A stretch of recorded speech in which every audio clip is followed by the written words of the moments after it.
একটা কথা জিজ্ঞাসা করবো? হ্যাঁ বলো। তুমি কি জানো যে হোয়াটসঅ্যাপে নাম্বার সেভ না করে সে কিভাবে ফটো বা কোনো কিছু পাঠাবো? বাহ, এটা কিন্তু তুমি একটা খুব ভালো প্রশ্ন করেছো। আমরা সচরাচর কি জানি যে হোয়াটসঅ্যাপে কোনো নাম্বারে যদি আমরা কোনো ফটো বা মেসেজ করতে চাই তাহলে আমাদের সেই নাম্বারটা ফোনে সেভ করতে হয়, তাই তো? সেটাই। কিন্তু এই নাম্বার ফোনে সেভ না করেও সেই নাম্বারে হোয়াটসঅ্যাপ করা যায়।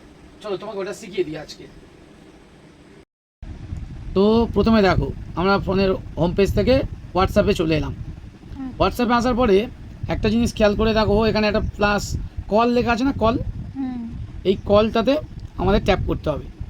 কলে আসার পরে এখান থেকে দেখো এখানে একটা প্লাস আছে, প্লাস চিহ্ন, একটা কলের চিহ্ন দেখাচ্ছে না, এইখান দিয়ে এখানে ট্যাপ করতে হবে আমাদের। এখানে কলে নাম্বারে ট্যাপ করতে হবে। ট্যাপ করার পরে এইখানে তুমি যে নাম্বারটাতে তুমি হোয়াটসঅ্যাপ করতে চাইছো সেই নাম্বারটা এখানে ট্যাপ করতে হবে। যেমন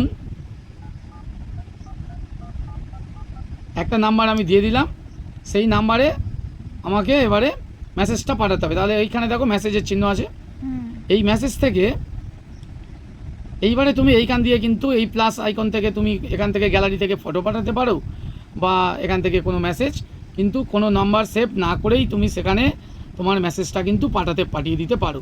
ও আচ্ছা, ঠিক আছে, শেখাতে পারলাম তো? বন্ধুরা, তোমরা যারা জানো না, এভাবে তোমরাও কিন্তু অজানা নাম্বারে ফটো বা কোনো মেসেজ তোমরা কিন্তু করতে পারো। এর জন্যে তো হোয়াটসঅ্যাপে তোমার সব নাম্বার সেভ করার দরকার নেই।